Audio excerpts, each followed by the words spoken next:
Hallelujah. एक और बार आराधना सभा में जुड़ने वाले सबको यीशु मसीह के नाम में हम स्वागत करते हैं। अगर आप पहली बार आए हैं तो आप अपने हाथ को जरा दिखाएं, हम आपको देखना चाहेंगे। अच्छा, कोई जो पहली बार आया तो वहाँ पर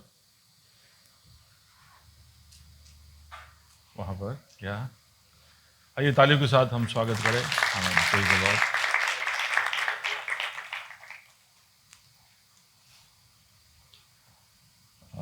आज हमारे बीच में रूथ के पापा मम्मी हैं, शीजा है एक नन्हे मेहमान के साथ। आपका भी स्वागत है। और मैं देख रहा हूँ अनीशा बहुत समय के बाद हमारी पुरानी मेंबर है, बहुत सालों से आयरलैंड में है, अभी हमारे बीच में आई आज सुबह। अकेले आए? Anybody else?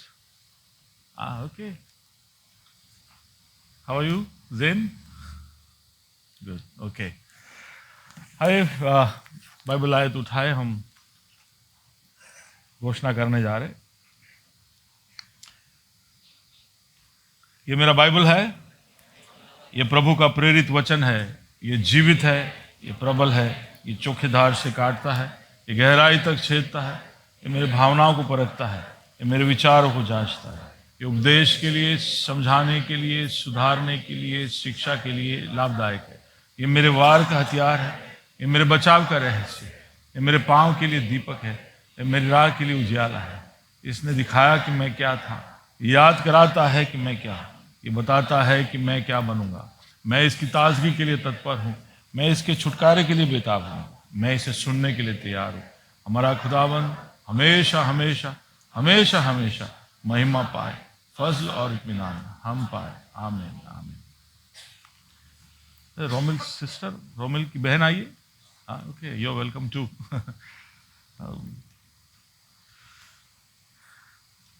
ओके,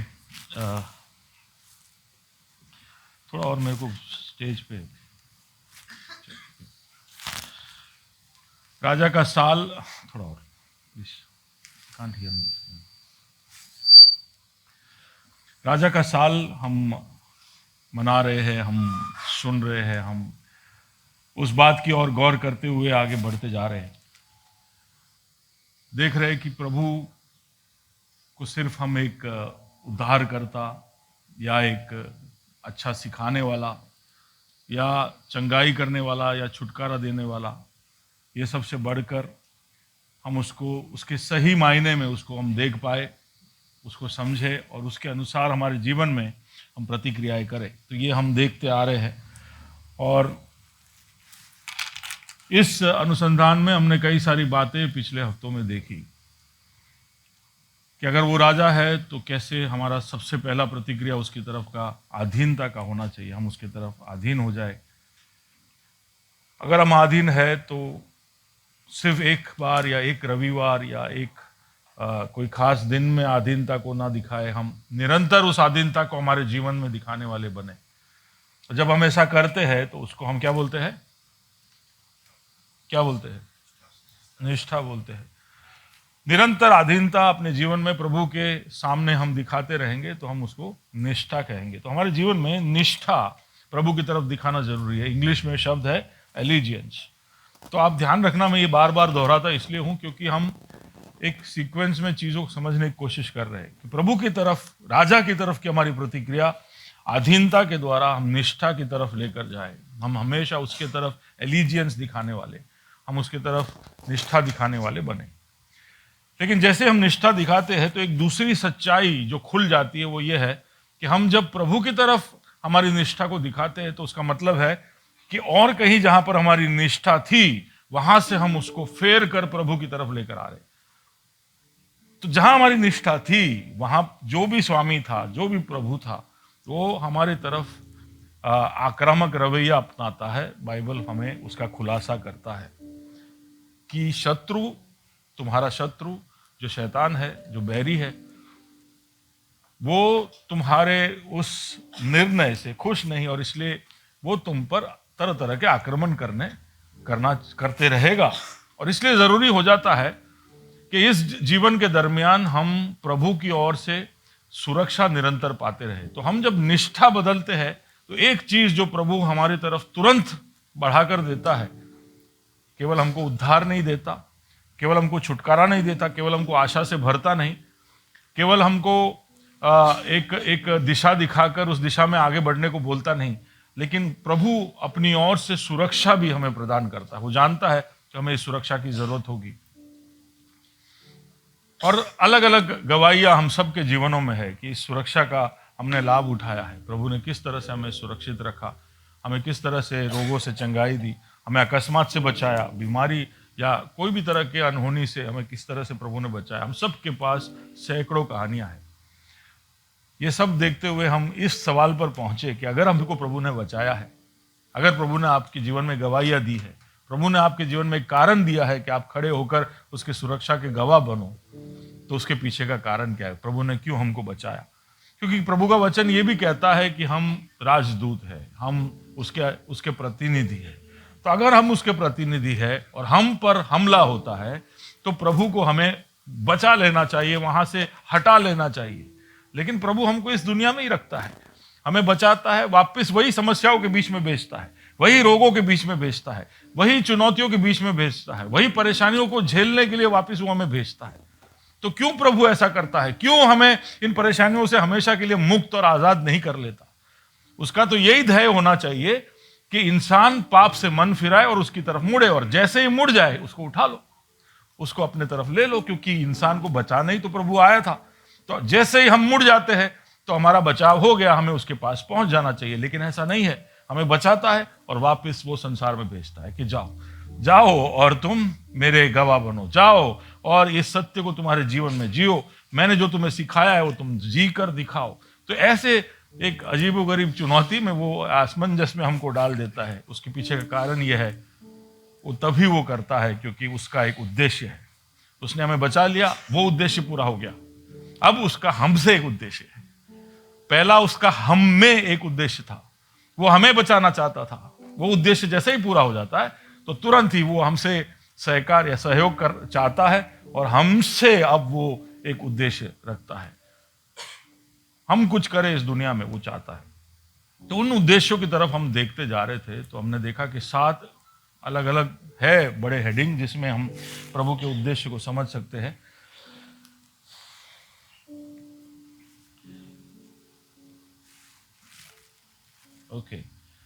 एक कि हम प्रभु के राज्य के प्रभाव को बढ़ाने वाले बने, दूसरा कि हम शत्रु के कामों को नाश करने वाले बने, तीसरा कि हम प्रभु के चरित्र का प्रतिनिधित्व करने वाले बने, चौथा कि हम प्रभु के लिए चेले बनाए, संसार के लिए मध्यस्थता करे, जो कमजोर है उनकी सेवा करे, टहल करे, और हमें प्रभु ने जो कुछ भी दिया है उसके हम अच्छे भंडारी बने। तो ये 7 मुख्य उद्देश्य है, जिसमें से एक हम देख चुके हैं और दूसरा हमने देखना पिछले बार जब मैं आपके सामने आया था तब मैंने उन बातों को रखा था कि हम शत्रु के कामों को नाश करें। इसके लिए वचन जो उठाया था पहला यूहन्ना 3 और उसका 8 हम पढ़ते हुए जल्दी से थोड़ा सा रिवाइज करते हुए जाएंगे। जो कोई पाप करता है वह शैतान की ओर से है, क्योंकि शैतान आरंभ ही से पाप करता आया है। परमेश्वर का पुत्र इसलिए प्रकट हुआ कि शैतान के कामों का नाश करे। परमेश्वर का पुत्र इसलिए प्रकट हुआ कि शैतान के कामों को वो नाश करे। तो उसके 6 कामों का एक सूचिका हमने देखा।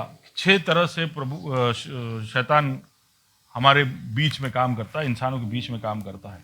सबसे पहला पाप और गुलामी, जोर से बोलिए, पाप और गुलामी। इसके ऊपर हम विस्तृत तौर से हम देख चुके हैं। दूसरा झूठ और कपट या छल, या झूठ और कपट, लाइस एंड डिसेप्शन। तीसरा आत्मिक अंधापन। चौथा पीड़ा और कैद, है ना, पीड़ित करना और हमें कैदी बनाना। पांचवा भय और मृत्यु, भय और मृत्यु। और छठा विभाजन या हमारे बीच में मतभेद लाना और हम पर आरोप लगाना। तो घबराए नहीं, हम एक एक करके इसको देखते जा रहे हैं, तो हम उसको गौर से देखेंगे। तो हम जब बोलते हैं कि शैतान के कामों को नाश करना है, तो कई बार हमें एक बहुत ही जेनरिक व्यू ही मिलता है, या हम दिमाग में तुरंत ही बहुत ही जनरल कुछ बात हम सोच लेते हैं कि शैतान के कामों को नाश करना है। तो क्या है ऐसा, कई बार हम उसको ज्यादा गहराई से सोचते नहीं कि शैतान के ऐसे कौन से काम है जिसको नाश करने के लिए यीशु आया। और प्रभु का वचन विस्तृत तरीके से इन कामों का विश्लेषण करता है ताकि हम उनको पहचान सके और परख सके। किस किस तरह से शैतान हमारे बीच में काम करता है उसको समझना जरूरी है। प्रभु का वचन इस तरह से कहता है कि तुम तो वाकिफ हो उसके कामों से, you are aware of his schemes, उसके जो भी तंत्र है उससे तुम तो वाकिफ हो, है ना। एक जगह पे वचन इस तरह से कहता है, मेरे ख्याल से पहला कुरिन्थी उसका 9वां अध्याय और उसका शायद उसके अंदर है कि you are aware of the schemes of the devil. तो प्रभु का वचन ऐसा एज्यूम करता है कि तुम्हें पहले से ही उसके सारे तंत्र और उसके जो भी तरीके हैं उसका तुम्हें पता है। कितने लोग दावे के साथ कह सकते हैं हाँ उसके सारे तरकीब हम जानते हैं, हम वाकिफ हैं। दावे के साथ कह सकते हैं, क्यों नहीं? हम कैरम खेल रहे क्या? हाँ, लूडो खेल रहे क्या? आप समझ पा रहे हो मेरे सवाल? मामला किसका है हमारे जीवन में? मामला की गंभीरता क्या है कि हम किस तरफ जा रहे हैं। सुमन, आप किस तरफ जा रहे हो? आप यूपी तो नहीं जा रहे हो, लेकिन अभी किस तरफ जा रहे हो? विजय, आप किस तरफ जा रहे हो? हाँ, परमेश्वर की तरफ जा रहे हो। कहां? टेरेंस, किस तरफ जा रहे हो आप? अरे बोलो ना, कुछ तो होगा ना, एक दिशा तो होगा, आपने पकड़ा है ना। कोई सबको देख के ऐसा लग रहा है किसी को कुछ पता ही नहीं कहा जा रहे। तो कौन बोलेगा? अरे सब, मेरे ख्याल से मेरे सवाल के तरीके से ही लोग डर जाते हैं। मुझे पता नहीं क्या पूछ रहा है, इसके अंदर भी कोई दूसरा राज होगा। सिंपल सवाल पूछा, आप किस तरफ जा रहे हो? हाँ, किसी तरफ? अच्छा, स्वर्ग की ओर जा रहे हैं। ओके, हाँ, फिर स्वर्ग की ओर जा रहे हैं तो उसमें अब सबसे पहले क्या चाहिए? अच्छा, सोचिए, छोड़िए ना, आप आगरा जा रहे हो, क्या चाहिए सबसे पहले? नहीं, पहले टिकट चाहिए। क्या चाहिए? कहीं भी जा रहे हो, क्या चाहिए आपको? हाँ, फिर अगर बहुत दूर है तो कहां जाए, क्या चाहिए? हाँ, वीजा चाहिए। वीजा चाहिए। टिकट तो आप निकालते हो, वीजा सामने वाला देता है, ठीक है। इधर सब टिकट काट के बैठे भाई, हमारा टिकट कट गया। भाई, टिकट कटने से क्या होता है? अगर आपको यूएस जाना, आप ले लो टिकट, मिल जाएगा आपको, पर आप जा पाओगे? क्यों नहीं जा पाओगे?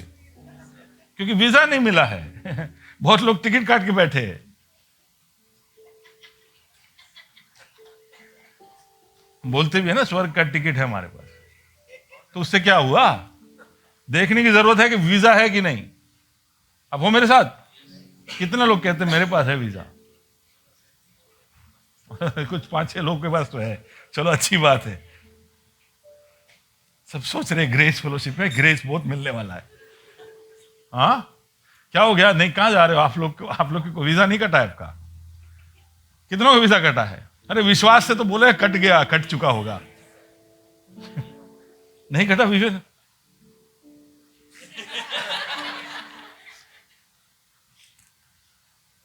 अच्छा, फिर क्या चाहिए? टिकट, वीजा, फिर? हाँ, हाँ, खाली हाथ जाओगे? यात्रा में निकले खाली हाथ जाओगे? हाँ, कपड़े तो क्या कपड़े, हमको क्या कपड़े चाहिए? स्वर्ग की ओर जाने के लिए क्या कपड़े चाहिए? हाँ, धार्मिकता चाहिए। हाँ, फिर?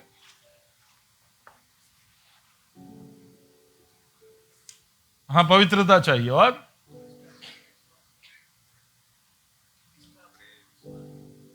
तो मेरे को प्रचार करना ही नहीं है, कोई प्रचार करके फायदा ही नहीं है। हैं? आप आ जाओ, चलो। क्या चाहिए आपको?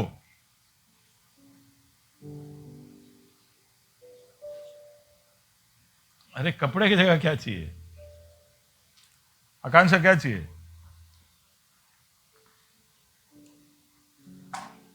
आप क्या मांगते हो प्रभु से कि प्रभु देना? क्या देना?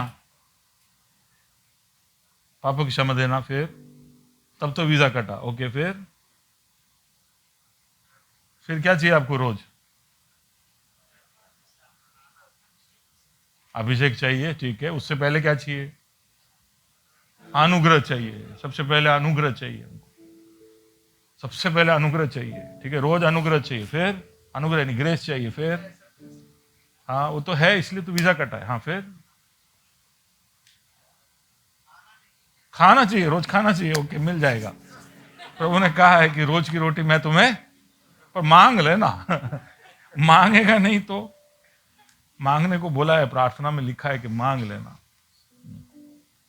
मांगना इसलिए कि तुम दम्भी ना हो जाओ, हट में ना आ जाओ कि तो मेरा हक है, एंटाइटल में ना आ जाए, है ना। हम झुके हुए रहे, मांग लो, मिल जाएगा। कई लोगों को इसलिए नहीं मिलता है क्योंकि वो मांगते, मांगो रोटी, मांगो रोटी पापा से ही तो मांगते हैं। प्रार्थना शुरू करते कैसे? हमारे स्वर्गीय, हाँ, स्वर्गीय पापा बोल के ही शुरू करते हैं, तो पापा से मांग सकते हैं। बोलो जल्दी से बाजू वाले को, मांग सकते हैं। शर्माने का नहीं, बहुत अक्कड़ दिखाने का नहीं, प्रभु आपको पूरा पूरा देख चुका है।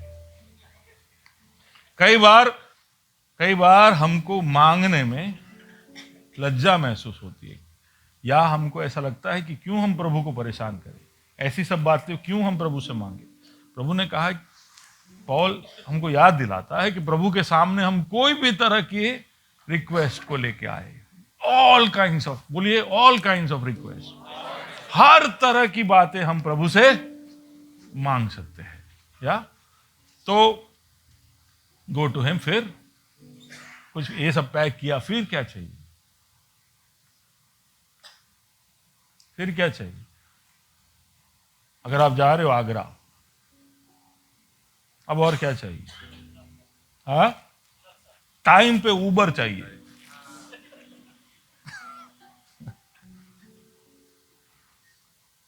यानी कहने का मतलब कि अवरोध नहीं चाहिए, तकलीफें नहीं चाहिए जो हमारी इस यात्रा को बीच से अबॉर्ट करने के लिए मजबूर करे हमें। गाड़ी निकले उससे पहले हम स्टेशन पे पहुंच जाए। अलग अलग तरह के अवरोध एक यात्रा में हो सकते हैं, तो अवरोध नहीं चाहिए। पे हम स्वर्ग की ओर निकले तो अवरोध कहां से आएगा? शैतान की ओर से आएगा। हम हर तरह की तैयारी करते हैं जब हम यात्रा के लिए निकलते हैं कि कोई भी तरह के तकलीफें उस यात्रा में ना आए। तो फिर स्वर्ग की यात्रा में भी हमें तैयारी रखनी चाहिए। इसलिए प्रभु का वचन कहता है कि तुम तो शत्रु के पैतरों से, उसके सारे कार्यों से वाकिफ हो, कि वो तो हमेशा तुम्हारा फायदा उठाना चाहता है। He always wants to take advantage। तो हमें उसके कार्यों से वाकिफ होना चाहिए। और ये कार्यों को हम जब ब्रॉडली कैटेगराइज करते हैं, विश्लेषण करते हैं, तो उसको अलग अलग मेन हेडिंग्स में रख सकते हैं। उसमें से सबसे पहला है पाप और गुलामी। तो उसको हम देखे हैं, तो भी फिर से एक बात जो याद सबको मैं कराना चाहता हूं, ये है कि पाप कभी भी आपका गुलाम नहीं होगा। पाप कभी भी आपका गुलाम नहीं होगा। या तो पाप आपके जीवन में नहीं रहेगा, या फिर वो आपको गुलाम बनाएगा, या बनाने की कोशिश में निरंतर आपके साथ लड़ता रहेगा, लेकिन वो कभी भी आपका गुलाम नहीं होगा। तो हम पाप को अगर हमारे जीवन में एंटरटेन करते हैं, हम उसको जगह देते हैं, तो आप समझ लेना कि वो हमेशा आप पर हावी होने के लिए ही कोशिश करता रहेगा। वो आपके जीवन में कभी भी चुपचाप नहीं होगा। पाप आपके जीवन में कभी भी ऐसे ही नहीं होगा। आपने आपके जीवन में कोई भी पाप को थोड़ी सी भी जगह दी है, तो वो वहां चुपचाप नहीं बैठा रहेगा। आपको लगेगा कि ये तो मैं सीक्रेट में करता हूं, तो वो सीक्रेट में नहीं रहेगा। वो वहां से चंचल होकर आपके ऊपर हावी होने के लिए वो उसका स्वभाव है। प्रभु का वचन कहता है कि पाप के गुलाम तुम ना बनो। वो हमेशा तुम पर आधिपत्य चलाना चाहता है, और वैसे कैसे करता है वो भी रोमियो के पत्र में हमने देखा। वापिस एक बार देखते जाएंगे 7:23, रोमी 7:23। परंतु मुझे अपने अंगों में दूसरे प्रकार की व्यवस्था दिखाई पड़ती है। मुझे अपने अंगों में एक अलग व्यवस्था दिखाई देती है, जो मेरे बुद्धि है ना, जो मेरे बुद्धि की व्यवस्था से लड़ती है। जो मेरे बुद्धि के व्यवस्था से लड़ती है। तो वो है ना, सिविल वॉर करवाता है, आपके अंगों को अंदर अंदर लड़वाता है, आपके अंगों को आपके बुद्धि से लड़वाता है।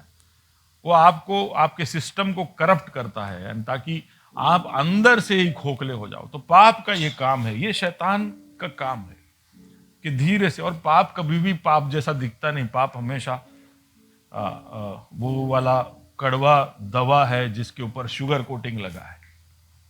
जब तक वो मुंह में रहता है तब तक मीठा लगता है, लेकिन जैसे अंदर जाए क्या होता है? कड़वा होता है। तो पाप के साथ हम खिलवाड़ ना करें। ऐसे कामों को नाश करने के लिए कौन आया था? परमेश्वर का पुत्र पाप और गुलामी को नाश करने आया था, उसको खत्म करने आया था। जो शब्द इस्तेमाल किया है वो है नाश। दूसरा चीज जो हम देखते आए थे वो है कि दूसरा जो उसका काम है कि वो झूठ बोलकर या छल कर कर हमें फंसाए रखना चाहता है। झूठ बोलकर या छल कर कर हमें फंसाए रखना चाहता है, और फुसलाता है, बहकाता है।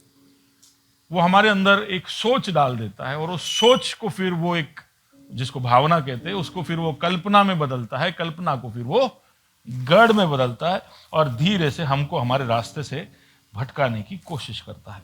तीसरा हमने जो देखा था वो था आत्मिक अंधापन, जो एक पर्दे के समान है। एक पर्दे के समान जो हमारे आंखों के ऊपर, कई बार लोग सत्य के बिल्कुल सामने होते तो भी उसको परख नहीं पाते। प्रभु का वचन कहता है कि इनकी आंखें हैं लेकिन ये देख नहीं पाते हैं, इनके कान है लेकिन ये सुन नहीं पाते हैं। तो कई बार हमें ऐसा लगता है कि इतना क्लियर है तो तुम्हें क्यों नहीं दिखता है? वो इसलिए नहीं दिखता है क्योंकि एक पर्दा है, एक कर्टन मेकर है, जो एक कर्टन लोगों के आंखों के ऊपर डाल देता है, उनके दिल के ऊपर डाल देता है, जिसकी वजह से वो सत्य को पहचान नहीं सकते और परख नहीं सकते। और ये पर्दा केवल यीशु और पवित्र आत्मा ही ये पर्दे को हटाता है। तो लूका 4 और उसके 18 में जब वो अपने इस पृथ्वी के उद्देश्य का एक दूसरे नजरिए से ऐलान करता है, लूका 4 और उसका 18, तब वहां पर वो कहता है, प्रभु का आत्मा मुझ पर है, हाँ, इसीलिए कि उसने कंगालों को सुसमाचार सुनाने के लिए हाँ, मेरा अभिषेक किया है, हाँ, और मुझे इसलिए भेजा है कि बंदियों को छुटकारे का और अंधों को दृष्टि पाने का सुसमाचार प्रचार करूं। तो अंधों को दृष्टि पाने का घर हिंदी में बहुत सरलता से लिखा है, लेकिन इंग्लिश में ऐसा लिखा है the recovery of the site of the blind. Recovery है ना, उनको सिर्फ जो अंधे हैं उनको आंखें दृष्टि देने के लिए नहीं, उनकी खोई हुई दृष्टि को लौटाने के लिए। रिकवरी ऑफ द साइट, जो पहले था उसको देने के लिए। तो कई बार कुछ चीजें एक प्राप्ति होती है, कई लोगों की तो प्राप्ति ही खत्म हो जाती है कि वो कोई भी तरह की बातों को समझ पाए। तो शैतान इस हद तक हमारे अंदर कार्य कर सकता है कि हम सत्य को देखकर भी ना देखें, ऐसा हमारे जीवन में वो कर सकता है। तो ये सब करने के लिए यीशु आया था, वो कहता है, पर्दा लगाता है, और पर्दे के पीछे वो एक प्रकाश का दूत बनकर हमारे सामने प्रकट होता है। एक झूठा सच वो हमारे सामने प्रस्तुत करता है, ताकि हम उसके छल में आ जाए, है ना। और क्रिस्त विरोधी के विषय में हम जब देखते हैं तो वो इसी तरह से संसार को भरमाएगा, ऐसा हम जानते हैं। तो दूसरा थिस्सलुनी उसका 2 और उसका 9, 2 Thessalonians 2:9। फिर हम आगे के पॉइंट पे जाते हैं। उस अधर्मी का आना शैतान के कार्य के अनुसार सब प्रकार की झूठी सामर्थ और चिन्ह। देखो, शैतान के कार्य के अनुसार, शब्दों के ऊपर हम ध्यान दें, शैतान के कार्य के अनुसार वो अधर्म का पुरुष आएगा, क्या करेगा वो सब प्रकार की झूठी सामर्थ, हाँ, सब तो सामर्थ, जहां जहां सामर्थ देखो वहां वहां भागने का नहीं, है ना। जहां जहां सामर्थ देखो, बोले यहाँ पे ये सामर्थ है, यहाँ पे ये चंगाई हो रही है, यहाँ पे ये बात हो रहा है, तो हर जगह भागने का नहीं, क्योंकि हर प्रकार की झूठी सामर्थ दिखाने वाला कौन है? शैतान है, और उसका एजेंट भी, उसका एक अधर्मी पुरुष। और वैसे तो वो हर बार नए नए पुरुषों को उठाता है ताकि हमको पता ना चले कि उसका सही वाला पुरुष कौन सा है। और हम इतिहास में देखेंगे कई बार ऐसा हुआ है कि कुछ लोग ऐसे खड़े हुए हैं जिसको देखकर लोगों ने कहा है कि शायद यही है क्रिस्त विरोधी, है ना। हर इतिहास के अलग अलग सदियों में ऐसे लोगों को शैतान ने उठाया है कि उसको देखकर ऐसे लगा कि हम हमारी 20वीं सदी को ही देख ले, तो जब हिटलर आए थे तो सबने सोचा कि वही है ख्रिस्त विरोधी। फिर जब रशिया में स्टालिन खड़ा हुआ तो बोले शायद वही है, या पोट को देखा तो वो शायद वही है, इडी अमीन को देखा शायद वही है, अभी कहते हैं डोनाल्ड ट्रंप है शायद, तो हमें पता नहीं है। तो अलग अलग लोगों को वो अलग अलग समय में उठाता है जिसको देखकर हमें ऐसा लगने लगे कि शायद यही क्रिस्त विरोधी है। लेकिन डोनाल्ड ट्रंप कोई चमत्कार करता नहीं, सिर्फ ब्लूपर्स करता है, इसलिए हम तसल्ली में बैठे कि ये तो शायद क्रिस्त विरोधी नहीं है, क्योंकि क्रिस्त विरोधी बहुत ही चतुर और चालाक होगा। एनीवे, तो वो एक प्रकाश के दूत के समान प्रकट होकर चमत्कार या पराक्रम के काम, सामर्थ के काम कर फिर चिन्ह और अद्भुत काम के साथ, हाँ, और नाश होने वालों के लिए अधर्म के सब प्रकार के धोखे के साथ होगा। हाँ, तो ये सब होगा कर तो ये पर्दा है, जो ये सब हमें दिख रहा है कि धोखा कर रहा है, हमें दिख रहा है कि ये गलत कर रहा है, लेकिन लोगों को लगेगा कि ये तो क्या सुवाद से क्या क्या खतरनाक चीजें कर रहा है। तो वो पर्दा शैतान का काम है।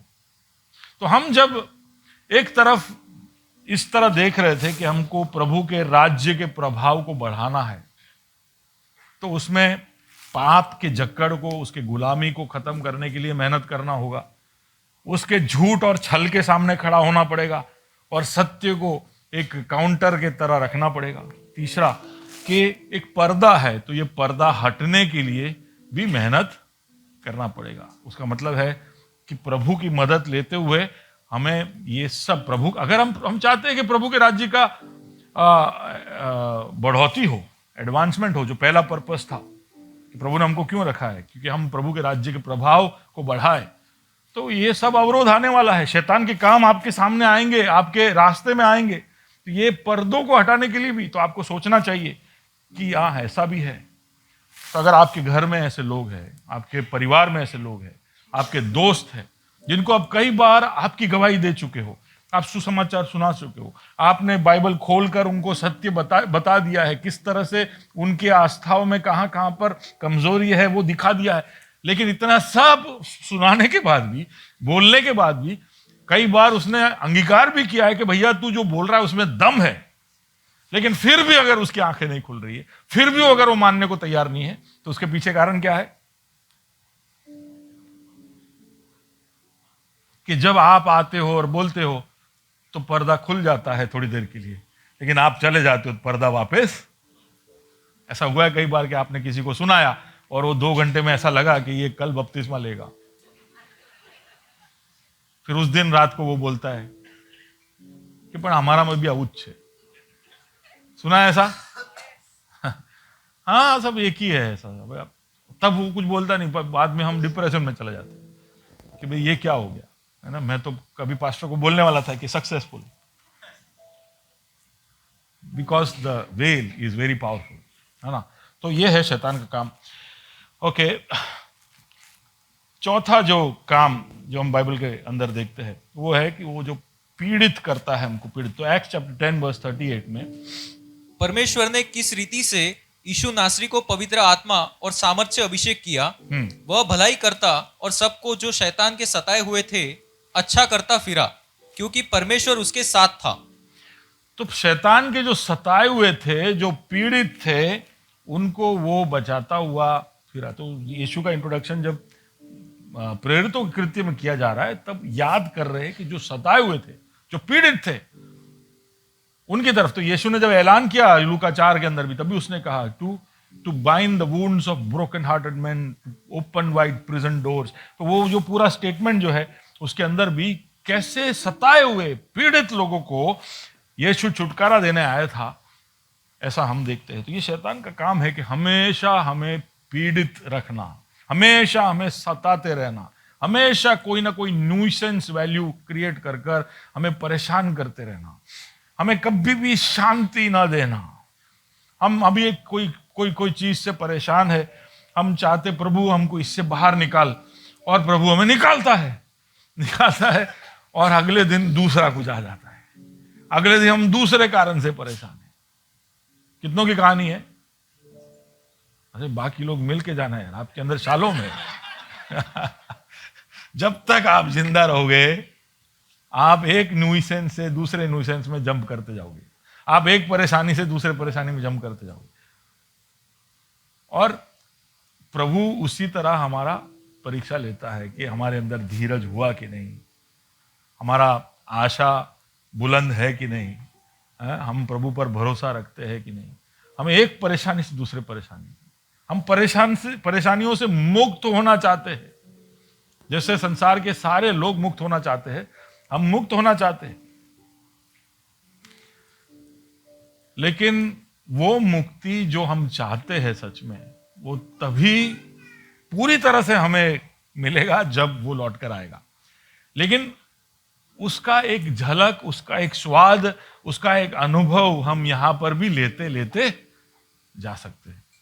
प्रभु कहता है कि तुम्हें मैं सैंपल्स देते रहूंगा, तुम्हें याद रहे कि तुम्हें क्या मिलने वाला है, तो हम परेशानियों के बीच में भी बिल्कुल शांत या बिल्कुल तसल्ली के साथ या बिल्कुल आनंद से भरपूर होकर और प्रभु के आत्मा के फलों को दिखाते हुए कैसे जी सकते हैं, वो हम जानते हैं, हमने देखा है। कई बार हमारे जीवन में हमने अनुभव भी किया, लेकिन कई बार हम वहां से चूक जाते हैं। शैतान अलग अलग तरह से हमें पीड़ित करता है। तो पीड़ा सिर्फ शारीरिक नहीं है, पीड़ा मानसिक भी है। मानसिक पीड़ा है, तनाव, स्ट्रेस, है ना। महीना शुरू हुआ नहीं, तनख्वाह बैंक में आया नहीं, दो घंटे का खुशी हुआ नहीं कि तनाव शुरू, है ना। कितने लोग तनख्वाह के दिन की राह देखते, जैसे ही गिरता है फिर तुरंत ही अगले तनख्वाह की राह देखते।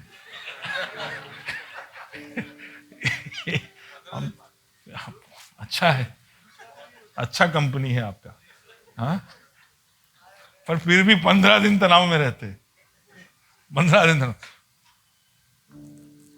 हमको वो तरह तरह से इस तरह से असमंजस में रखता है, दबा के रखता है कि हम प्रभु के आनंद को, उसके शांति को कभी भी महसूस करते ना रहे। तो मानसिक, जज्बाती, इमोशनल स्ट्रेस, जज्बाती तनाव कब आता है? इमोशनल स्ट्रेस आखिरी कब आया था? इमोशनल स्ट्रेस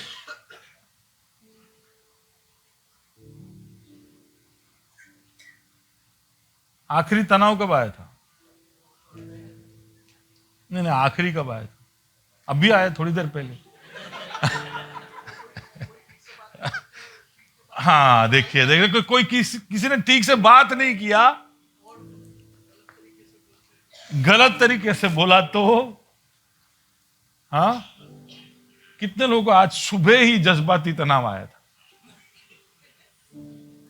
था, चाय ठंडा हो गया था, या जो शर्ट इस्त्री में दिया था वो वापस आया नहीं, कुछ भी हो सकता है। आप रात को सोए थे ऐसे सोचते हुए कि कल ये शर्ट पहन के जाने वाला हूं, सुबह उठ के देखा शर्ट दिखाई नहीं दे रहा है। हाँ, तरह कोई भी कारण से हम, आपने सोचा है, आपने देखा है कि कितने जल्दी हम जज्बाती तनाव में आ जाते हैं। मानसिक तनाव में इतना जल्दी नहीं आते, क्योंकि उसके लिए हमारे पास तर्क है, वितर्क है, हमारे पास उसके सुझाव, उसको सॉल्व करने के लिए हमारे पास तरीके हैं। लेकिन जज्बाती तनाव जो स्ट्रेस आ जाते हैं तुरंत ही, और ये लाता कौन है? कौन लाता है?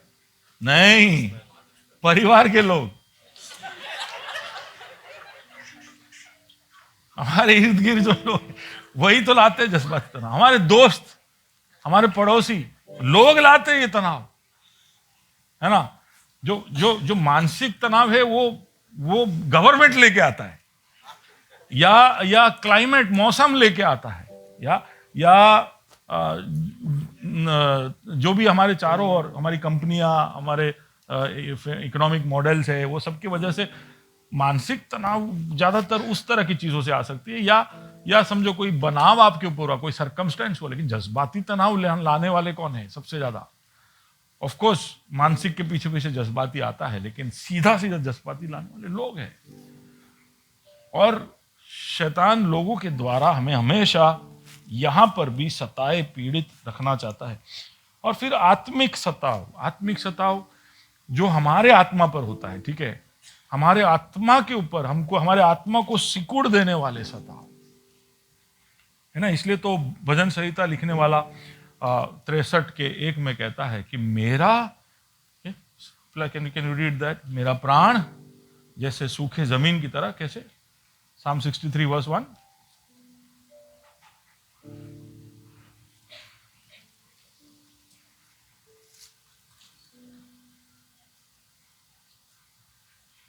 परमेश्वर, तू मेरा परमेश्वर है, मैं तुझे यत्न से ढूंढूंगा, सूखी और निर्जल ऊसर भूमि पर मेरा मन तेरा प्यासा है, मेरा शरीर तेरा अति अभिलाषी है।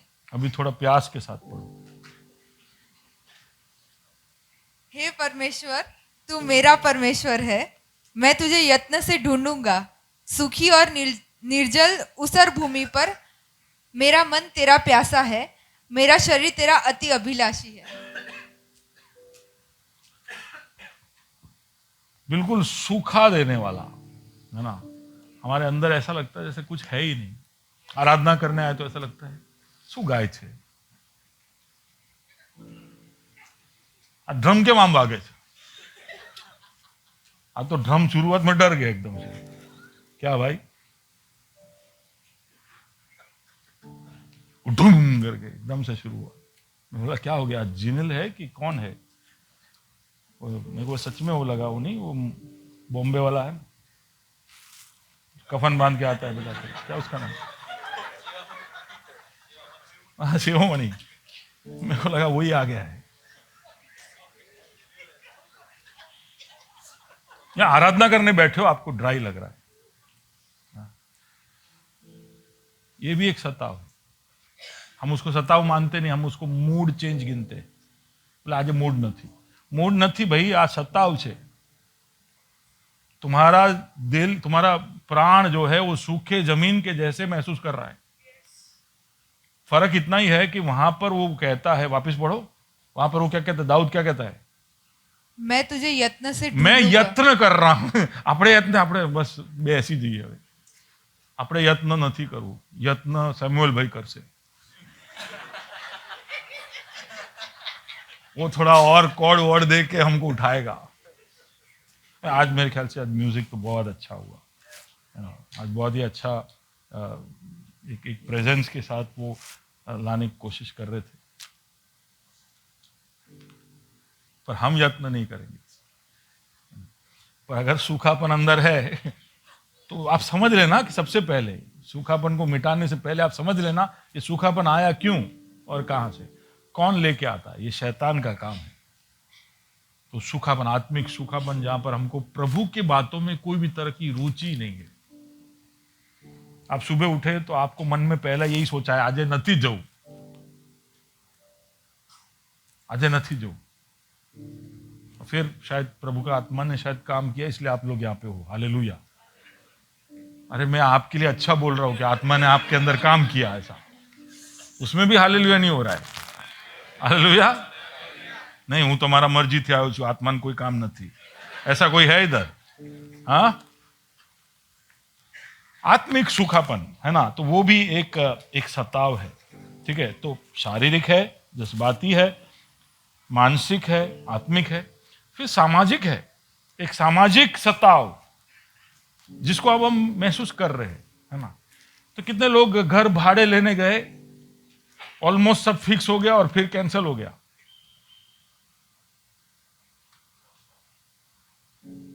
जब उन्होंने आपको पूछा कि आप क्या हो, ऐसा हुआ है? बोले आप क्रिश्चियन हो, बोले किचन में हमें नहीं आपता।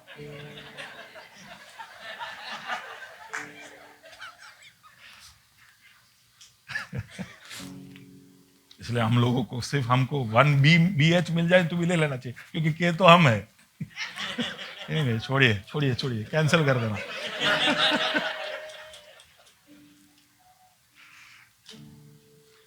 घर लेने गए नहीं मिलता, नौकरी के लिए जाते हैं तो हमको साइडलाइन किया जाता है, आपको कई बार पता भी नहीं चलेगा।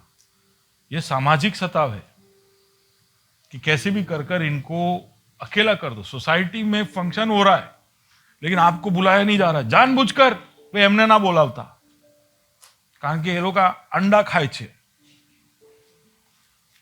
अच्छा वाला बोला मैं। ये सामाजिक सताव, ठीक है। कैसे भी कर कर आपको, आप स्कूल में एडमिशन लेने गए, वहां तक भी, अच्छा वो छोड़िए, एडमिशन मिल गया, उसके बाद लोअर केजी का बच्चा दूसरे लोअर केजी को बच्चे के पूछ रहा है, तुम्हें मटन खाओ? बोले हाँ, तो तुरंत अनाउंस करती है, आ तो मटन खाए, तो मटन खाए।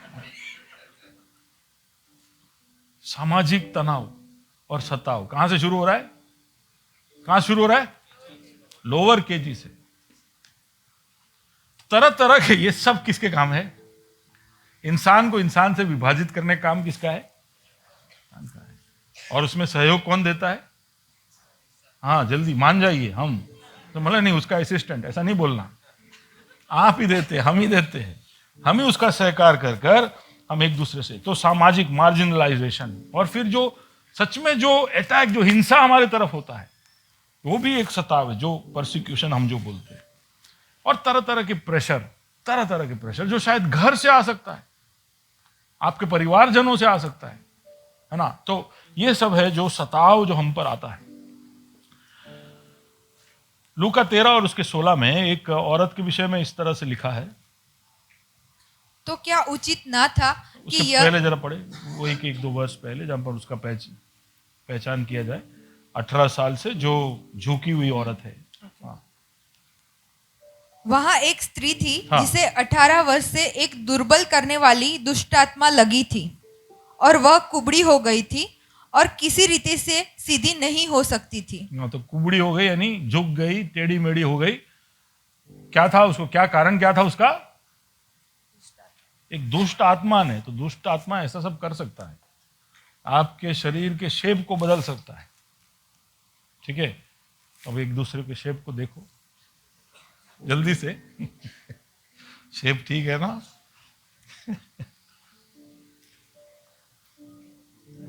इस तरह से उसको मोड़ दिया कि वो झुक गई, और 18 साल तक ऐसे झुकी हुई अवस्था में घूम रही है ना।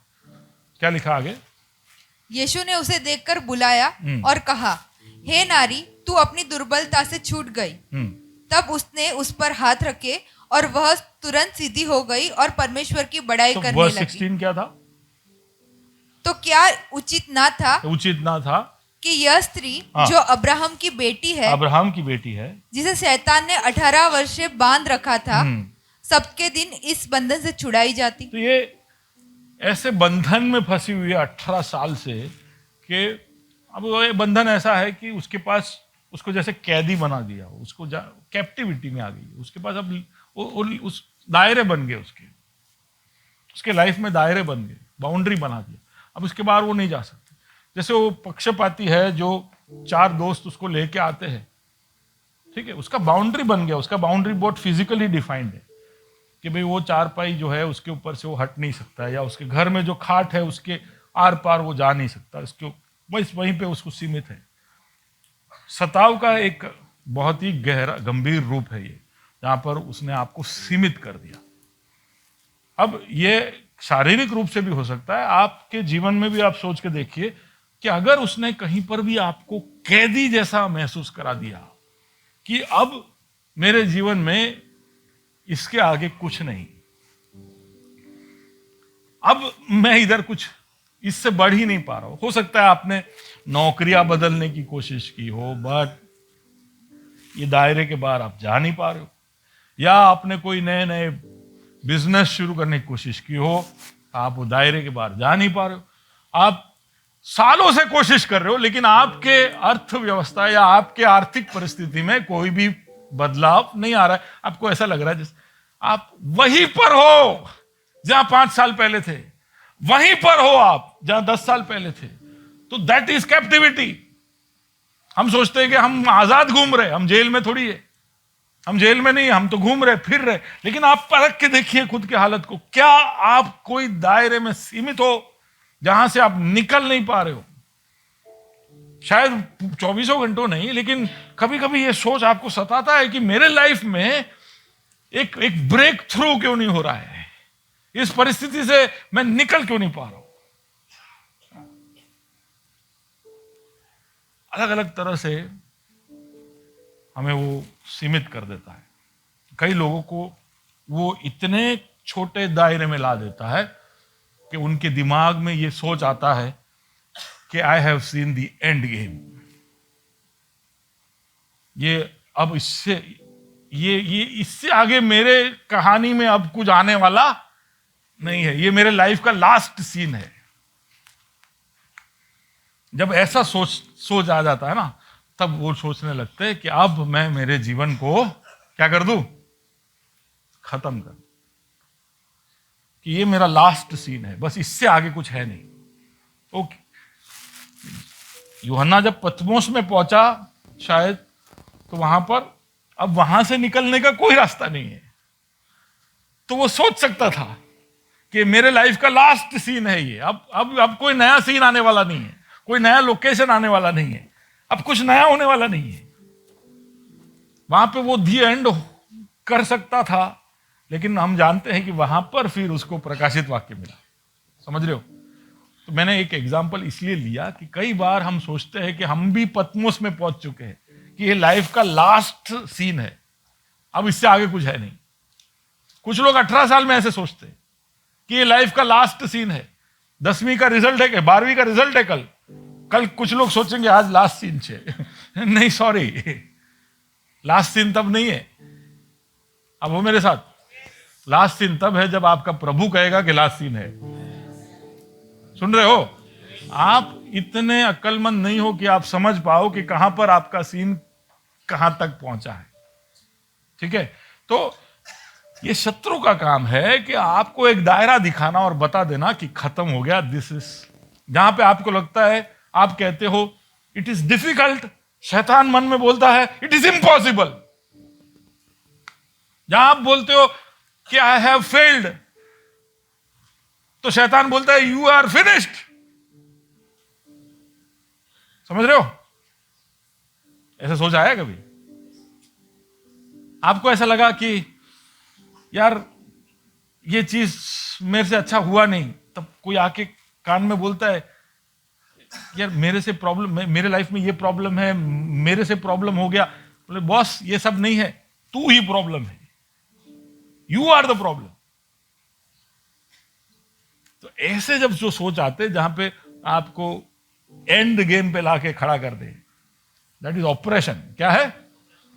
वो शैतान का सताव है, ये शैतान का काम है। ये बहुत निजी तरीके से होता है, वेरी पर्सनल एक्सपीरियंस। और कई बार हम उसको परख नहीं पाते कि ये शैतान की ओर से आने वाला सताव है। हमें ऐसा लगता है कि ये मेरे लाइफ का एक फेज है अभी, फिर हम उसको जस्टिफाई करते हैं, ये शायद मेरा मिड लाइफ क्राइसिस है, या ये मेरे लाइफ का कैरियर क्राइसिस है, या मैं अब ऊब गई हूं, थक। But it is also an operation. अगर आप यीशु के चेले हो और उसके पीछे जा रहे हो और फिर भी आपके अंदर इस तरह से, then it is an operation. यीशु क्यों आया था? परमेश्वर का पुत्र क्यों आया था? शैतान के कामों को नाश करने। इंसान को दर्द और पीड़ा से बहुत डर लगता है, उसको नहीं पसंद, और इसलिए वो हर तरह की कोशिश कर रहा है कि ऐसी परिस्थितियों से वो छुटकारा पाए। तो इसलिए भी जब दुनिया के साइंटिस्ट सब इकट्ठे होते हैं तो वो यही सोच में लगे होते हैं। तो अभी कई सारे कॉन्फ्रेंसेस हो चुके हैं जहां पर जेनेटिक्स के साइंटिस्ट, क्रायोजेनिक के साइंटिस्ट, फिर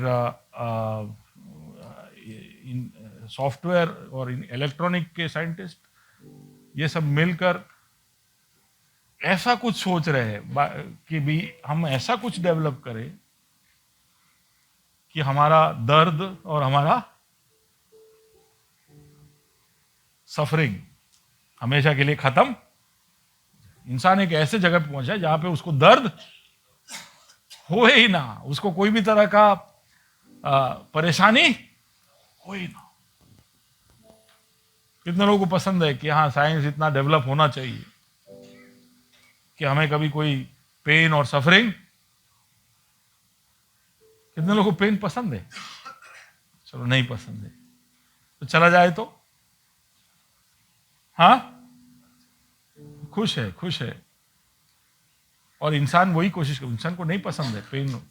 ऑपरेशन जब आता है तो हम पर तो बहुत बहुत तीव्र तरीके से आता है, तो दुनिया वालों पर भी आता है। तो वो लोग नहीं जानते, वो लोग नहीं चाहते हैं कि इस तरह की चीजें उनके जीवन में आए, तो कोशिश कर रहे हैं। डेवलपिंग मीन्स कि भी ये तरह ये कोई भी दर्द, कोई भी सफरिंग किसी को आए ना। और यहां तक भी कोशिश की जा रही है कि हम मौत को कैसे धोखा दें, मौत को कैसे धोखा दें। तो ये सब है इंसान की कोशिश। लेकिन हमें याद रखना चाहिए कि जब परमेश्वर ने ऐसा सोचा कि इंसान के जीवन से दर्द और परेशानी और सफरिंग निकाल देना चाहिए, तब उसने क्या किया? तो उसने क्या किया? परमेश्वर ने क्या किया? हमारे दर्द को और हमारे परेशानियों को हटाने के लिए परमेश्वर ने क्या किया? उसने दर्द को और परेशानी को अपने ऊपर ले लिया। इंसान क्या करता है? इंसान उससे भाग रहा है, दर्द और परेशानी से भाग रहा है, उसको दूर भेज रहा है। पर उसका सॉल्यूशन क्या है? कि परमेश्वर खुद आकर उस सब को अपने ऊपर ले लेता है ताकि वो अब हम पर आए ना। अब सोच के देखिए कि अगर सच में साइंस इतना आगे चला गया कि वहां पर दर्द और सफरिंग हो ना, मौत हो ना, और फिर सोच के देखिए कि ट्रंप मरे ना। प्रभु चाहता था कि ऐसा सब ना हो इसलिए वो पहले आकर दर्द और सब ले लेता है। उसका सॉल्यूशन कहां पर है? कि भी हमारे अंदर जो भ्रष्टाचार है, जो हमारे अंदर जो बिगाड़ हो चुका है, उसका सॉल्यूशन पहले वो लाए और फिर दर्द और वो सब परेशानी सब जाए। ठीक है? क्योंकि उल्टा हो जाएगा, दर्द और परेशानी और मौत चला जाएगा और अंदर का भ्रष्टाचार रह जाएगा, तो कितनी तकलीफ हो जाएगी संसार पर। समझ रहे हो? तो पहले उसको ठीक करना जरूरी है। क्यों यीशु आकर पहले उसका सॉल्यूशन, अंदर की सॉल्यूशन को करता है और फिर वो कहता है कि तुम्हारे दुख दर्द तो दूसरी बातें वो निकल जाएगी, पहले ये ठीक करो। क्योंकि अगर बाहर की चीजें ठीक होगी और ये ठीक नहीं हुआ तो दुनिया कैसा हो जाएगा, संसार कैसा हो जाएगा।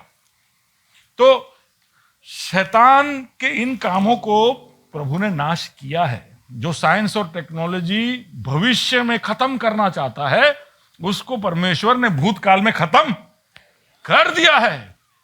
और उस जीत के, उस सफलता के अनुभव में हम आगे बढ़े, वो परमेश्वर की इच्छा है। ओके, फिर है मौत का जो डर, मौत का भय, जिसके विषय में अभी मैं बोलते गया तब आपने सुना कि हिब्रूज चैप्टर 2:14-15। तो हमारे अंदर जो भय है, मैंने कहा कि कई बार हमको मौत से डर नहीं लगता है, लेकिन मौत के करीब जो अवस्था है उससे कई बार हमें बहुत डर लगता है।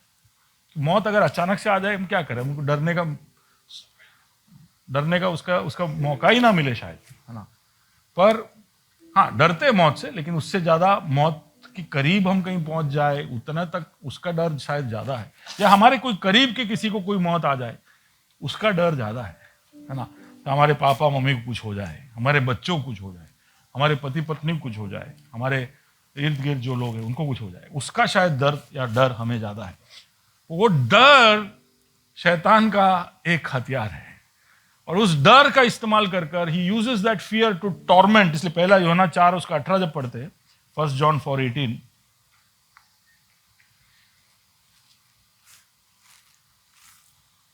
प्रेम में भय नहीं होता, प्रेम में भय नहीं होता, वरन सिद्ध प्रेम भय को दूर कर देता है। हाँ, तो ये भय को दूर करने के लिए प्रभु ने अपने सिद्ध अगापे प्रेम को हमें दिखाया। वो जानता है कि ये भय अगर हमारे अंदर होगा तो क्या होगा। आगे बढ़िए। क्योंकि भय का संबंध दंड से होता है। भय का संबंध किससे होता है? दंड से होता है।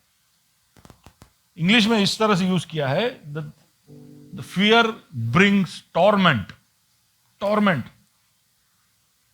आपको ऐसा लगेगा जैसे कि आप बहुत बड़े दंड के अंदर से होकर गुजर रहे हो। Fear is very tormenting. और प्यार या प्रेम अकेला ही है जो उसका एक सुझाव है। तो हिब्रूज चैप्टर 2 वर्स 14 हमने देखा कि how God sent his son to make sure कि जो आखिरी बैरी शैतान है उसको हराया जाए। दूसरा तिमोथी उसका 1 और उसका 7 कहता है, ईश्वर ने हमें भय की नहीं हाँ। पर सामर्थ, प्रेम और संयम की आत्मा दी है। परमेश्वर ने हमें कैसी आत्मा दी है? भय की। जोर से बोलिए, एक और बार बोलिए। हाँ, तो भय की नहीं। आपके जीवन में भय का कोई झलक भी नहीं दिख सकता। परमेश्वर ने हमें भय की आत्मा नहीं दी है। तो हम कैसे डर सकते हैं? हम अगर उसके चेले हैं जिसने मौत को हराया, जिसने मौत का और शैतान का और हर तरह के दुख और दर्द का सामना इतने हियाव और हिम्मत के साथ किया, अगर हम उसके चेले हैं तो हम कैसे डर सकते? किस बात से डरना? हाँ, स्वाभाविक है कि डर महसूस करना, लेकिन डरे हुए रहना, है ना। तो वो भय की आत्मा हमें नहीं दी है, पर कैसी आत्मा दी है? सामर्थ, प्रेम और संयम। बोलिए सामर्थ। कौन सा सामर्थ? कैसा सामर्थ? हाँ, पर वो क्या सामर्थ? क्या है वो सामर्थ से हम क्या करेंगे? What will we do with that power?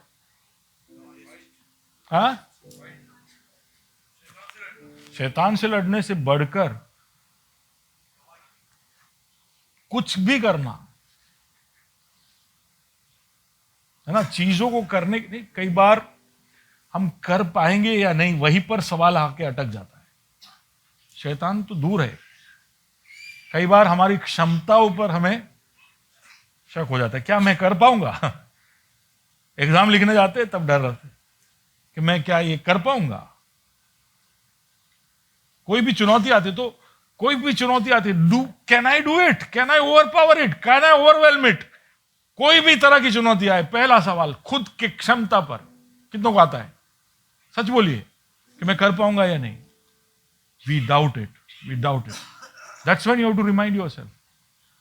वो डर है ये जो आपको सोचने, हाँ, कुछ भी आप सोचो ऐसा नहीं, जो नॉर्मल, जो प्रैक्टिकल है और जो चीजें आप कर सकते हो और करने चाहिए, वहां पर भी, नॉर्मल चीजों में भी जब आपको शक हो जाए, तो लोग पढ़ाई के बाद फिर शादी की बात आती है, तो मैं ऐसे लोगों को मिला हूं जो डरते, शादी से डरते कि शादी करके मैं फिर उसको निभा पाऊंगा या नहीं। उसके अंदर जो जिम्मेदारियां है, जो शादी कर लेते, शादी करने के बाद फिर बच्चा नहीं करते। क्यों? कि बच्चा है तो उसको मैं संभाल पाऊंगा या नहीं, उसको पढ़ा पाऊंगा या नहीं, उसकी परवरिश कर पाऊंगा या नहीं। तो ये तो सब बड़ा नॉर्मल कोर्स में हो जाता है ना। हम रोड पे जब हम जा रहे हैं, रस्तों पे कई बार रुके तो कितने सारे बच्चे आकर हमारे सामने खड़े हो जाते। वो लोग ऐसा सब सोचते हैं क्या? वो लोग ऐसा सोचते हैं कि यार मेरा इंश्योरेंस नहीं है, मेरा सोनोग्राफी कौन कराएगा? हाँ, तो बड़ा नॉर्मल सा चीज है, पर उसको करने के लिए बड़े पढ़े लिखे लोग डरते, जिनके पास वो सारी काबिलियत है। तो sometimes education is not going to solve. पैसा है तो सॉल्व नहीं होता है, कुछ तो है अंदर जो हमारी हिम्मत को खत्म कर देता है। Okay, so this is just an example कि हमारे जीवन में कुछ भी करने के लिए एक I can do all things through Christ who strengthens me, मैं यीशु मसीह के द्वारा जो मुझे सामर्थ्य देता है मैं कर सकता हूं। वो एक सोच बार बार हमारे दिमाग में लाना जरूरी। तो हमें भय की नहीं, किसकी आत्मा दी है? सामर्थ्य की आत्मा। कई जगहों पर जाने के लिए हमें डर लगता है कि जा तेरे दोस्त के घर जाकर तेरी गवाही दे, जा तेरे दोस्त के टेबल पर जाकर उसके लिए दुआ कर। We don't have the courage to do things. हिम्मत ही नहीं होता है टू डू, टू गो। तो हमें भय की नहीं। इंग्लिश में ऐसा लिखा है, we don't have a spirit of timidity, fear नहीं, टिमिडिटी। टिमिडिटी का मतलब है इंटिमिडेट हो जाना। हम कई बार बहुत सुंदर कोई लोग आ जाते हैं, अगर इधर कोई आ गया बहुत सुंदर है, हट्टा कट्टा है, दिखने में सबका ध्यान उधर जाता है, तो हम तुरंत ही अंदर ऐसे छोटे हो जाते, श्रिंक हो जाते हैं, है ना? उसको बोलते हैं इंटिमिडेशन। कुछ लोग आके सवाल पूछते हैं, उसमें हम इंटिमिडेट हो जाते हैं। कुछ लोग को देख के हम इंटिमिडेट, कुछ लोग गाते तो इंटिमिडेट, कुछ लोग बोलते, तो इंटिमिडेट कैसे भी हो सकते हैं ना। But we do not have a spirit of timidity. जल्दी बाजू वाले को बोलो, कुछ सिकुड़ना नहीं है। Do not shrink. We shrink. जब लोग बोलते हैं कि हमें तो कैपिटल मार्केट में उतरी रहा छे, होता है मेरे को ऐसा। मेरे दोस्त लोग बोलते हैं कि हाँ मैं अभी इतना करोड़ टर्नओवर, होता है द स्पिरिट ऑफ। ऐसा नहीं है कि उनको बीट करना है, but I will not shrink, I will not shrink. The spirit of timidity, but spirit of power, that I can do, I can go, I can do. Spirit of power में चिन्ह चमत्कार का power का बात नहीं हो रहा है। इवन टिमिडिटी के सामने ऑपोजिट में क्या चाहिए? श्रिंक नहीं होना है, go and do things. Spirit of power, spirit of love. Intimidate नहीं होंगे, लेकिन क्या होंगे? प्यार दिखाएंगे।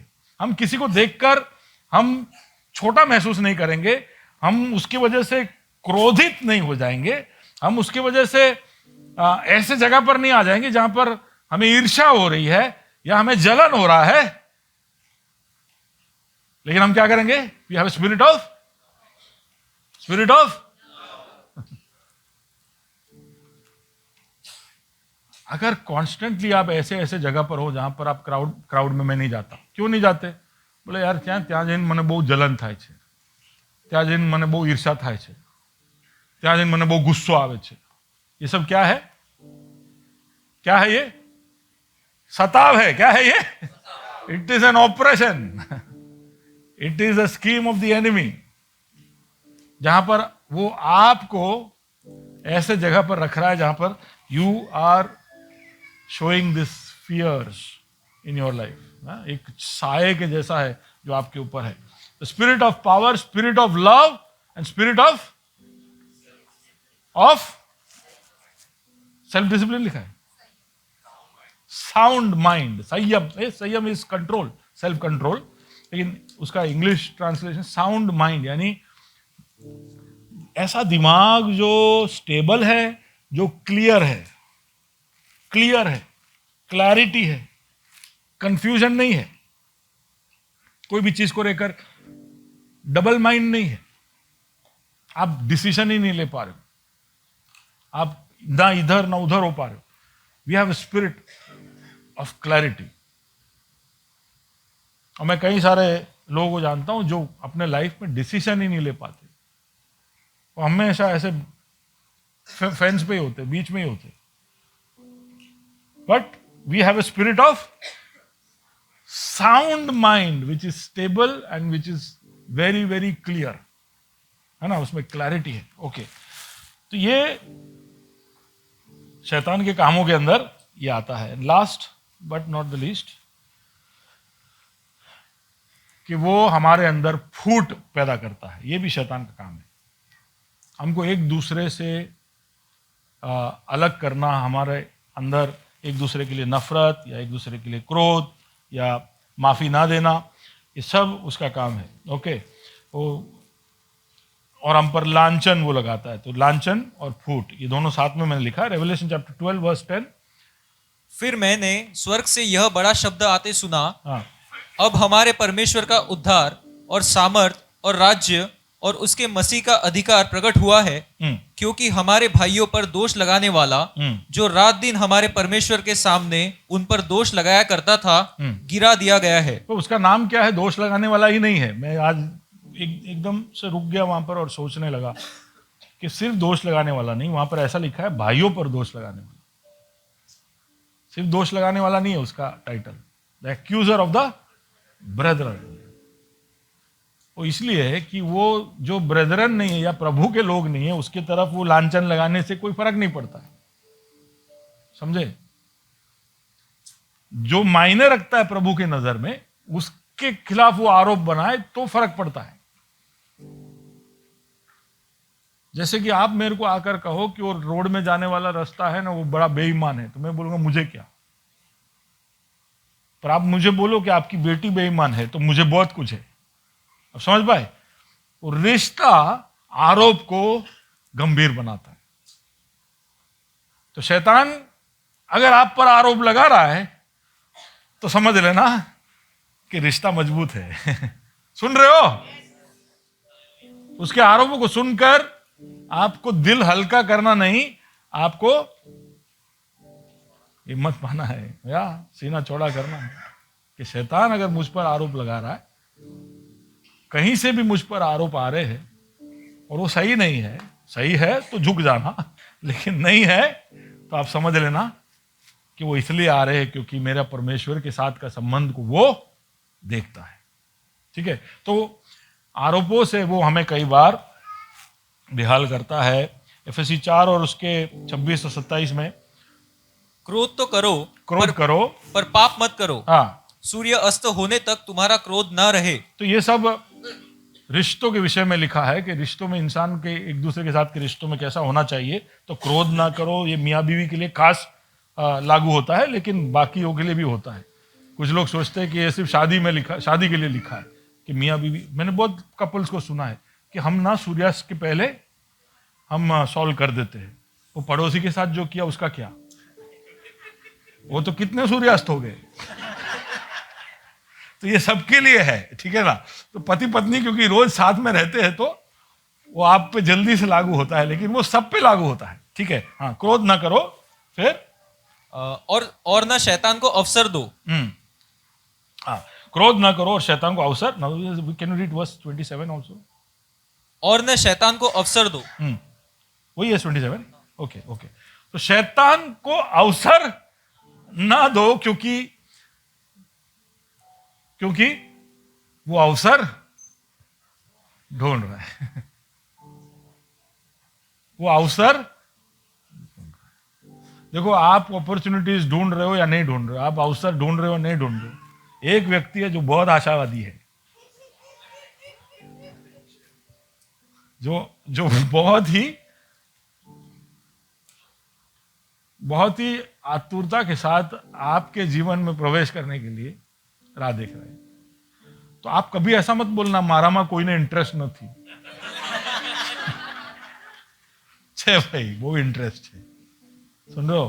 There is somebody who is very interested in you, looking for. और कैसा अपॉर्चुनिटी? ऐसा नहीं कि आप दरवाजा खोल के दो। इंग्लिश में ऐसा लिखा है, do not give him a foot hold. उसको पांव रखने का जगह नहीं देना, बाकी शरीर वो अपने आप घुसा देगा। समझ रहे हो? So that is how he is. So we have to be careful how he will work. Okay. And James chapter 3 verse 14, 15, 16. पर यदि तुम अपने अपने मन में कड़वी डाह और विरोध रखते हो, हाँ। तो सत्य के विरोध में घमंड ना करना और ना तो झूठ बोलना। यह ज्ञान वह नहीं जो ऊपर से उतरता है, वरन संसारिक और शारीरिक और शैतानी है। या तो शैतान के ये सब सारे काम है जो वो करता है ताकि उसके काम को वो हमारे जीवनों में स्थापित करे और हमको परमेश्वर से दूर करे। अभी अगला थोड़ा सा समय हम प्रार्थना करने जा रहे हैं, ठीक है? तो इसलिए सब रख दीजिए, बाइबल रख दीजिए, हम प्रार्थना करने जा रहे हैं। और मैं चाहता हूं कि आप ना थोड़े से खड़े हो जाए।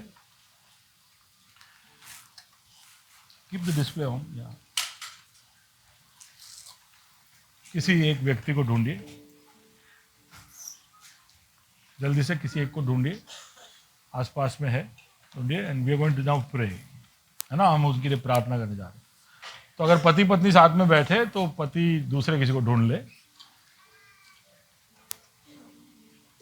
क्योंकि क्या वो अंदर ही अंदर जो परेशानी हो एक दूसरे पे चढ़ जाएगा।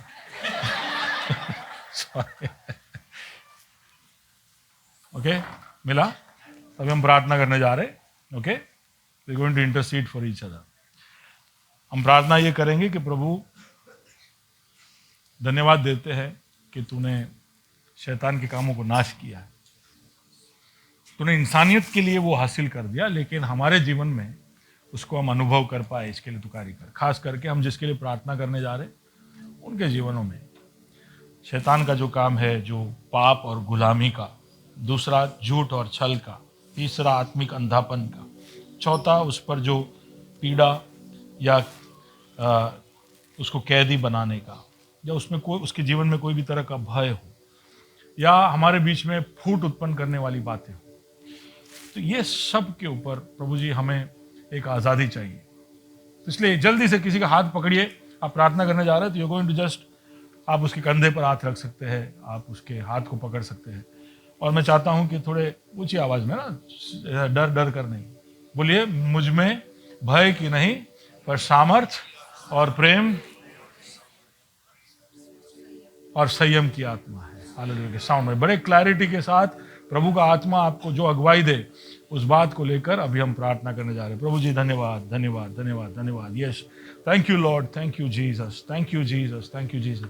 We come to your presence, we want to thank you. प्रभु हम धन्यवाद देना चाहते हैं तेरे कार्यों के लिए। प्रभु जी तू इस संसार में प्रकट हुआ ताकि तू शैतान के कार्यों को, उसके कामों को खत्म करे, और तूने ऐसा किया है, इसलिए धन्यवाद। प्रभु जी तूने जो जय क्रूस पर हासिल किया उसके लिए हम तुझे धन्यवाद देना चाहते हैं। प्रभु जी वही जय के अनुभव में मेरे भाई को, मेरे बहन को तू पहुंचाना प्रभु जी। उसके जीवन में पाप का जो पकड़ है, पाप का जो बंधन है, तो उसमें से तू उसको आज़ाद करना खुदाबंद। तूने उसको माफ़ किया है, लेकिन बार बार उसके जीवन में ऐसा हो सकता है कि उस बंधन में वो बार बार जाकर फंसता हो। तो प्रभु जी उसके गुलामी के जैसे दिखने वाली अवस्था से तू उसको आज़ाद करना। मैं जानता नहीं उसकी परिस्थिति क्या है, मैं जानता नहीं कि उसकी अवस्था क्या है, मैं जानता नहीं कि उसका यथार्थ परिस्थिति क्या है, लेकिन प्रभु जी तू जानता है, इसलिए धन्यवाद। उस काम से प्रभु जी तू उसको आज़ाद करना, शैतान के बंधनों से प्रभु जी तू उसको आज़ाद करना। उसके जीवन में जो झूठ बोलकर उसको शैतान बहकाता है, जो फुसलाता है, जो उसके ऊपर तरह तरह के प्रलोभनों को भेजकर उसे फंसा कर रखता है, इन झूठों का पर्दाफाश करना प्रभु जी। कोई भी तरह के कपट शैतान के उसके जीवन में ना दिखाई दे प्रभु जी। उसके जीवन में आत्मिक अंधापन हो तो उसको तू हटाना खुदाबंद। उसके दिल पर जो पर्दा है, उसके मन पर जो पर्दा है, उसके जीवन में जो पर्दा है, उसको हटाकर प्रभु जी वो सत्य को देख पाए, झूठ को परख पाए, और प्रभु जी उसके जीवन में एक तेरे साथ के एक सच्चे रिश्ते में वो आ पाए। इसके लिए तू उसके दिल की आंखों को प्रभु जी तू ज्योतिर्मय करना खुदाबंद। धन्यवाद, धन्यवाद प्रभु। तेरे प्रकाश को चमकाना, जहां प्रकाश तेरी चमकेगी हर तरह के अंधकार के ताकत टूट जाएंगे। Hallelujah, hallelujah. Oh yes, we pray Jesus. We pray for a release. We pray for a release. We pray for a distraction of the work. प्रभु जी तेरे सामर्थ्य को हम देखना चाहते हैं प्रभु जी उनके जीवन में, प्रभु जी उनके जीवन के हर एक क्षेत्र में। उनको अगर कोई भय सता रहा हो, कोई भी तरह का सताव, बीमारी, कोई भी शारीरिक बीमारी, मानसिक तनाव, तरह तरह के जज्बाती प्रभु जी दबाव के अंदर हो, कोई भी आर्थिक दबाव के अंदर हो, सामाजिक दबाव उसके ऊपर आता हो, वो सब के अंदर से प्रभु जी तू उसको आज़ाद करना, उसको छुटकारा देना। इसके लिए तो तू आया था, तूने आज़ादी देने के लिए अपने आप को प्रभु जी पवित्र आत्मा से अभिषिक्त होते हुए पाया। प्रभु जी तू हमको खास कर ऐसे अवस्थाओं में से निकालना जहाँ पर हम अपने आप को कोई दायरे के अंदर सीमित पाते हो, कोई भी तरह का बंधन जो हमारे समझ को, हमारे खुद के बारे में परख को सिकुड़ता हो, उसको तू खत्म कर देना खुदावंद। हालेलुया। हमारे अंदर के भय को हटाना, कोई भी तरह का भय हमें छोटा ना करे, हमें पीछे रखने ना पाए, हम उसमें से ब्रेक थ्रू पाए खुदावंद। Hallelujah, hallelujah, hallelujah. O Lord Jesus, hallelujah. जब हम प्रार्थना कर रहे प्रभु जी, तेरे आत्मा का सामर्थ्य इस जगह पर उतर कर आए, तेरे आत्मा का सामर्थ्य इस जगह पर उतर कर आए खुदावंद। एक चंगाई तू हमारे जीवन में भेज रहा है, हमारे आत्माओं में भेज रहा है, हमारे सोच में भेज रहा है प्रभु जी। हमारे अंदर फूट अगर शैतान ने की हो तो प्रभु जी कोई भी तरह का फायदा उसने उठाया हो, उसने जगह लेकर प्रभु जी हमारे बीच में कार्य किया हो, तो उस फूट के खिलाफ, उसके हर तंत्रों के खिलाफ हम आते हैं। हम वाकिफ है खुदा, हम यीशु मसीह के सामर्थी नाम से प्रभु जी हम छुटकारा बोलते हैं, छुटकारा बोलते हैं खुदाबंद। हालेलुया। शैतान के हर आरोपों को तूने खारिज कर दिया है, तूने खारिज कर दिया, इसलिए धन्यवाद। Yes Jesus, yes Jesus, hallelujah, hallelujah, hallelujah. O Jesus, Jesus, Jesus, Jesus, keep praying, keep praying. ओरा बाबा पाशिखे ने आलता ना कानी अंदर आबासे केरे देने के लिए। ओ जीसस, पूरा लबा लबा सिखे ना के दीगा लखरा। ओ Jesus, O Jesus, O Jesus, O Jesus, O Jesus, O Jesus. ओरा बाशिखा ना बरा बदा ना दले की ने दरे के मारा बा हुई ना करा आदि दिन के नहीं करा बाबा शिखे ने करे। ओ तेरे मेरे यारा बाउला तला रहा। ओ यस जीसस, ओ यस जीसस। ऐसा प्रार्थना करिए जैसे कि अभी वो हमें हासिल होगा, विश्वास के साथ। Hallelujah, hallelujah. हमारे हाँ में हाँ, हमारे हाँ में हाँ मिलाने वाला यीशु है, हाँ और आमीन में जवाब देने वाला यीशु है। हालेलुया। तेरे सामर्थ को उतार खुदावंत। हालेलुया। हमें बंधनों में जकड़ कर रखने के लिए नहीं, तूने हमको तेरे अमूल्य लहू से खरीदा। हालेलुया। प्रभु जी हमें आजाद कर, हमें एक ऐसी अवस्था में पहुंचा जहां पर प्रभु जी हम राज्य के सामर्थ को और उसके प्रभाव को दिखाने वाले बन जाए। हम जहां पर कदम रखे वहां पर बदलाव आए। Hallelujah, hallelujah. हम जिन लोगों को छुए उनके जीवन में छुटकारा आए। Hallelujah, hallelujah. उनके जीवन में चंगाई आए प्रभु जी। ओ जीसस, जीसस, जीसस, जीसस। हर अशांति को तू हटाना, हर दुख को तू हटाना, हर निराशा को तू आज खत्म कर देना खुदा। तेरे आशा से भरना, आशा से भरना, आशा को बुलंद करना खुदाबंद। हालेलुया। हर तरह के बैर के भाव को, हमारे जीवन में कोई भी कड़वाहट हो तो उसको हम थूक दे, उसको हमारे जीवन से निकाल दे। हमारे अंदर बदले का भाव हो तो वो भाव से हम आजाद हो जाए। Hallelujah, hallelujah, hallelujah, hallelujah, hallelujah, hallelujah. O Jesus, O Jesus, O Jesus.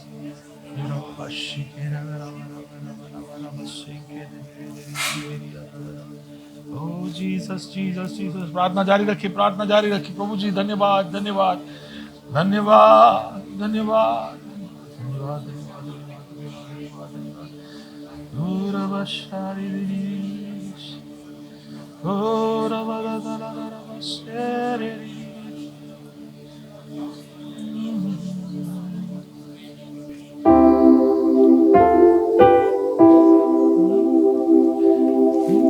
देने मुझको आजादी, बन गया वो बंदी,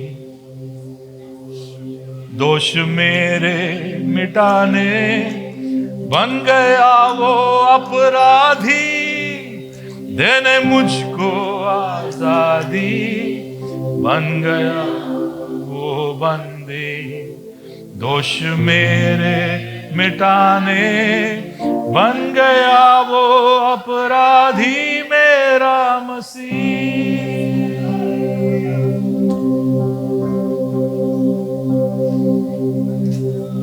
देने मुझको आजादी, बन गया वो बंदी, दोष मेरे मिटाने बन गया वो अपराधी। देने मुझको आजादी, बन गया वो बंदी, दोष मेरे मिटाने बन गया वो अपराधी मेरा मसीह।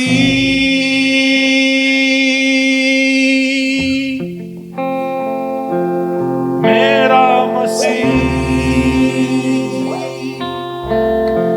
शर्म से झुके है जो कर्ज में डूबे हुओं को छुटकारा देने को कंगाल बना। शर्म से झुके हैं जो कर्ज में डूबे हुओं को छुटकारा देने कंगाल बना। पाप के दाग सीने की हराग दूर जो करे झरने में आमोचन पा देने मुझको आजादी बन गया वो बंदी। दोष मेरे मिटाने बन गया वो अपराधी देने मुझको आजादी बन गया वो बंदी। दोष मेरे मिटाने बन गया वो अपराधी मेरा मसीह।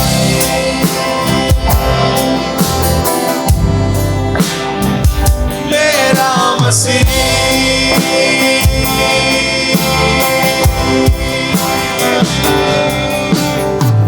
कीले नहीं है जो रंगाए रखे हैं उसको ना केवल खून है जो बहता है यहाँ। कीले नहीं है जो रंगाए रखे हैं उसको ना केवल खून है जो बहता है यहाँ। ये तो है प्यार प्यार में शुमार कुर्बान इश्क की एक लहरा दीदार तेरे मुझको आजादी बन गया वो बंदी। दोष मेरे मिटाने बन गया वो अपराधी तेरे मुझको आजादी बन गया वो बंदी। दोष मेरे मिटाने बन गया वो अपराधी मेरा मसीह।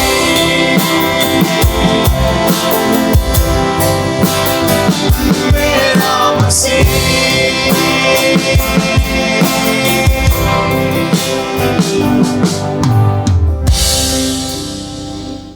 अभी हम अपने स्थानों में जाए उससे पहले और गीत गाने से पहले एक क्षण प्रार्थना करने जा रहे हैं। अभी अब साथ में ही हो सब बहन लोग भाई लोग साथ साथ में हमारे देश के लिए हम 2 मिनट प्रार्थना करेंगे। एक बहुत ही अनोखे मोड़ पर है हमारा देश। कल जो चुनाव के रिजल्ट आएंगे वो हो सकता है कि हमारे देश को कोई ऐसे एक दिशा की तरफ भेज दे जहाँ पर हम सब के लिए चीज़ें बहुत अलग हो जाए, पूरे देश में माहौल बदल जाए। ऐसा हो सकता है, हम नहीं जानते। प्रभु सब चीज़ों के ऊपर राजा है, इसलिए धन्यवाद। हमें कोई डर नहीं है, लेकिन हमारे देश के लिए प्रार्थना करने की हमारी जिम्मेदारी है, क्योंकि तुरंत ही उसका एक प्रभाव देश देश में हर गांव में, हर तालुके में, हर जिले में उसका प्रभाव तुरंत ही महसूस होने लगता है। कई सारे लोग परेशानियों में आ जाएंगे, कई सारे लोग मुश्किलों में आ जाएंगे, कई सारे लोग के ऊपर तरह तरह के आरोप लगाए जाएंगे, उनको बंदी बनाया जाएगा, कैदी बनाया जाएगा, सताव होगा। ये सब हो सकता है। प्रभु सबके ऊपर है, लेकिन हम प्रार्थना करें कि प्रभु जो भी समय आगे हमारे सामने आ रहा है उसका सामना करने के लिए हर व्यक्ति को, कलीसिया के छोटे से छोटे व्यक्ति को तू सामर्थ्य से भरना और हमारे गणतंत्र को तू बचाना। हमारे संविधान के ऊपर तेरे सुरक्षा को हम बोलते खुदा, कोई भी तरह के शैतान के या उसके सारे एजेंट के चाल चले ना, तेरा हित हमारे देश में पूरा हो। तो एक क्षण हम लेंगे, प्रार्थना करेंगे। किसी भी कोई भी आपके बाजू में जो है, किसी के भी हाथ, 1 2 या 3 लोग मिलकर हम प्रार्थना करने जा रहे हैं। 2 या 3 लोग मिलकर प्रार्थना करेंगे। प्रभु हमारे देश को, प्रभु जी हमारे देश को, हमारे संसद को, हमारे हर एमपी को, हमारे लोकसभा राज्यसभा के लोगों को, हमारे प्रधानमंत्री को, हमारे गृह मंत्री को, हमारे नेताओं को, सबको हम तेरे सम्मुख लेकर आते हैं। उनके मनों के ऊपर तेरा आधिपत्य है खुदा। वो क्या सोचते हैं, क्या आदेश लेते हैं, क्या उनके मन की योजनाएं हैं, उसके ऊपर तू प्रभु है। इसलिए धन्यवाद। हम हमारे देश को तेरे हवाले करते खुदा। तेरा राज्य बढ़े, उसके लिए जो भी होना है वैसा तू इस देश में माहौल को तू कर तैयार करना। जो भी होगा उसके लिए तू कलीसिया को सक्षम करना खुदा, आत्मा से भरपूर करना, तेरे सामर्थ्य और पराक्रम को हमारे बीच में भेजना। हम प्रभु जी एक सामर्थी कलीसिया के रूप में इस देश में बढ़ते जाए। ज़्यादा से ज़्यादा लोग खुदाबंद प्रभु जी अंधकार के उस पकड़ से, जकड़ से निकलकर रोशनी में आ पाए। ऐसा होने देना प्रभु जी। सत्य के आत्मा को वो परखने पाए, चखने पाए, उसके काम को अपने जीवन में वो जानने पाए। ऐसा होने दे प्रभु जी। हम कल के इलेक्शंस को और उसके बाद जो माहौल, खासकर वेस्ट बंगाल को हम तेरे सम्मुख लेकर आते हैं।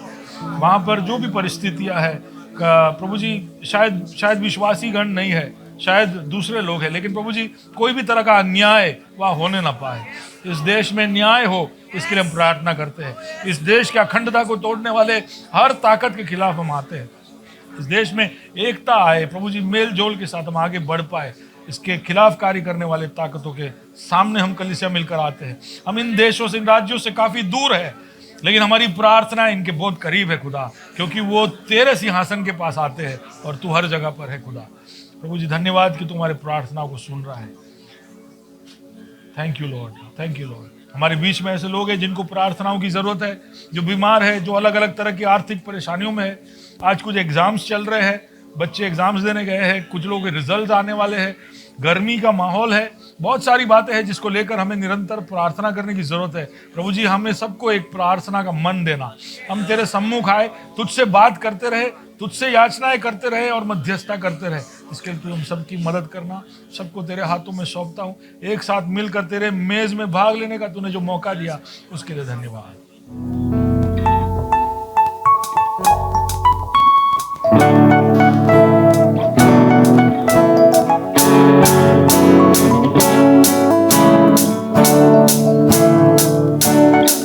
ना कोई यहूदी, ना कोई यूनानी, ना कोई भेदभाव, ना कोई रंग या रिवाज, ना कोई गुलाम, ना कोई स्वामी, या हो ऊंच नीच, या हो नर या नारी। ना कोई यहूदी, ना कोई यूनानी, ना कोई भेदभाव, ना कोई रंग या रिवाज, ना कोई गुलाम, ना कोई स्वामी, या हो ऊंच नीच, या हो नर या नारी। हम सब मसीह में एक है, लहू से खरीदे गए। यीशु घराने का वारिस हूँ मैं, उसका बेटा हूँ मैं। यीशु घराने का वारिस हूँ मैं, उसका बेटा हूँ मैं। यीशु घराने का वारिस हूँ मैं, उसका बेटा हूँ मैं। यीशु घराने का वारिस हूँ मैं, उसका बेटा हूँ मैं।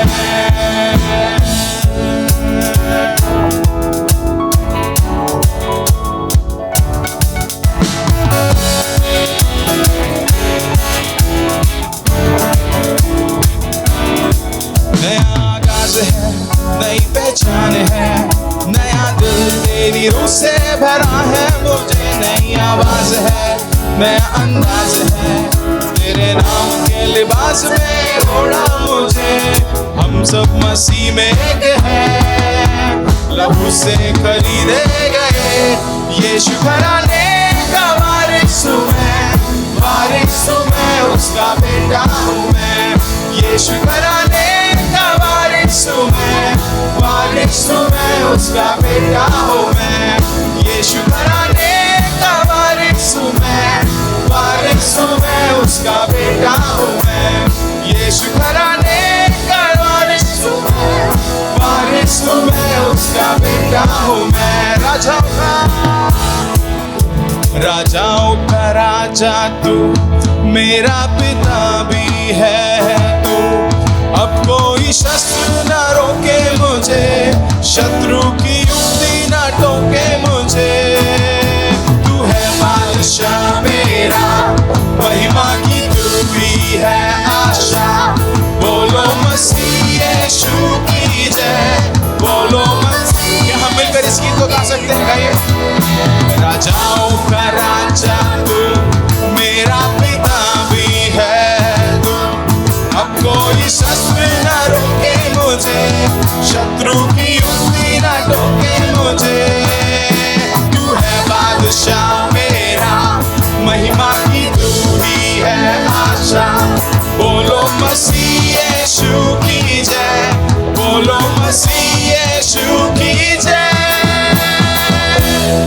यीशु घराने का वारिस हूँ मैं, उसका बेटा हूँ मैं। यीशु घराने का वारिस हूँ मैं, उसका बेटा हूँ मैं। यीशु घराने का वारिस हूँ मैं, उसका बेटा हूँ मैं। यीशु घराने का वारिस हूँ मैं, उसका बेटा हूँ मैं। यीशु घराने का वारिस हूँ मैं, उसका बेटा हूँ मैं।